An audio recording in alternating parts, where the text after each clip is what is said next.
Hi, I'm Marilynn from Colonial Beach, Virginia, and this is my periwinkle, my Mity Lite Purple Pod. I knew what I wanted at something lightweight that I could tow with just my medium-sized SUV, and this is definitely under 1,000 pounds. Something I could stand up in bad weather. If I have to be inside, it's doable. I can be, and something I can manage myself. I've found a lot of mechanical issues that I'd have to seek out help with. Well, it is beautiful. How much does it weigh?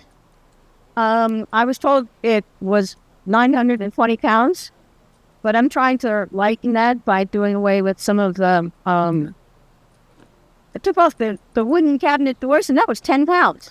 People do ask me about the color, and it is different, and I knew I wanted purple to brighten my life, but I chose the periwinkle color because I like the periwinkle flower, and when I went researching what kind of paint my trailer, I researched having auto body shops work on it and having it painted, and I said, well, I want it done right, and sometimes that's do it yourself. You want it done to your license. So I chose to go with marine paint, and I had to special order it from the factory. Alex Seal is the best product. I paid dearly for it, but I'm so happy that I did, because I did this project once in my lifetime, and it's going to last. That's what we're all about. We like giving recommendations. So you rolled that on yourself. Just with a roller. And I think it is a fantastic color, and it's certainly unique. I saw that your table is the same color. Yes, well, I was using that table to hold my paint tray and roller. When I spilled paint, I just decided I'd have a matching table. Well, that is just a wonderful accident, but very cool. A electric cooler or refrigerator, the chest type refrigerator there as a modification, and I took off the swinging doors and put in sliding doors, and they're made from corrugated plastic, so lightweight. So this is certainly a unique camper. I've seen a lot of campers on the road, and this one is different. So tell me about how you found it. What were you doing? Were you looking for this specific model? This is a fiberglass, and it meets in the middle like a tub design, right? Molded fiberglass. It's all molded fiberglass. I found it on the Fiberglass RVs for Sale website, and not too many. I saw one a couple years ago, and said, that looks like what I want. And then every time I would research it, they'd get snatched up. They were manufactured in the state of Washington in the 80s. And then the company went out of existence, so there aren't too many. So I do know that they exist, and I was lucky enough to come across this one, and I went to Washington and got back to Virginia. So you went all the way out to Washington to bring this back to Virginia, and you're towing with a pretty small vehicle, not normally associated with towing campers, right? Well, it's just a medium-sized SUV. I got the Mazda because it does have a little more towing power, but I wanted to keep it under 1,000 pounds because I don't want to be restricted. If I do decide to go up in the mountains or do cross-country trips, I didn't want it to be a worry for me with my towing vehicle. I love it. It has so much style. How easy is it for you to set up? That was another priority for me making this decision. It's something I can manage myself because it's simple. It doesn't have propane. It doesn't even have a battery. I use a battery power station now, and hopefully maybe I'll get some solar. I'm looking into that so that I can do some boondocking possibly, but I can manage this myself. This is like 2 fiberglass bathtubs on an axle. It's got bearings and wheels and tires. So very, very simple. No battery, no nothing. Your refrigerator's running on the power station. I did see a small sink inside. Does it have a little water reservoir? I can show you. And this, if I don't have to winterize it, I just lift that container out, we'll empty it, put it in the garage, or it's empty. And I did swap out for a little battery or powered faucet rather than the pump style.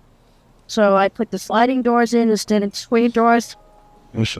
And then my cook station, if I need to be inside, Brian, is this little modification that I did. I took the shelves out and put in sliding. And then I have a little butane grill that I usually keep here. If I need to be inside, the butane grill just fits right here, so I can cook inside. On a rainy day, when I need to be inside, I can still be self-contained. I do have there's a portable potty. Everybody's familiar with that. But it has just enough space for my puppy and I.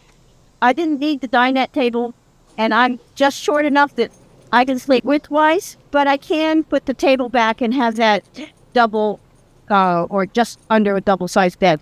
It seems like it's just perfect size for you, and for half of the camper you can stand up. Yeah. So that's great. So it seems like you're a lot like me as the pooch. What's the doggy's name? Lottie. So Lottie is like Ripple. We have to set up a lot for her. It seems like most of the weight you're carrying is this Lottie containment facility. That's exactly right. That was I just got that delivered right before I took this trip. So I set that up thinking that would help her have a little bit more freedom. And it's working, but she likes to stay close to me. Yeah, she seems like she's having a good time. So you have, it looks like that's a Greenworks battery inverter, and then you have your EcoFlow. I have a Blue Eddy here, and I do have, Blue Eddy, jeez. and I did get the EcoFlow. Oh. And I want, if I need it, I can set that up because the EcoFlow being, you can use it interior or outerior, because I have limited counter space to put it inside, and then you have to run the vents out the windows. The EcoFlow I can put on the table outside my kitchen window, and I retrofitted a little piece of wood, I guess, to fit the window, and I can put the vent. Are you talking about the air conditioner? The way to, oh, okay. And furnace, it's like a heat pump. Yes, I have one. So you have both. So you do have heating and cooling. I do decide to, but I've been spending time outside, and the fan is okay at night. It sure is. I thought that I wanted at least the option of having the air conditioning if I needed it. So I can, if I need to. I don't know how much traveling I'm going to do in the really hot weather, but I have that option open to me. Options are key. So you've been traveling with Lottie, and you've got to see some neat places with your new camper? I'm beginning to travel. I'm planning a nice trip for next summer. I've been working on it, getting it ready, getting it situated. What's one thing that you've learned so far that you wish you knew when you were first starting off? How to back up. Well, I love your trailer. I just think that you are too cool. And thank you so much for giving us a tour. Thank you, Brian. We'll see you guys next time. Thank you for watching.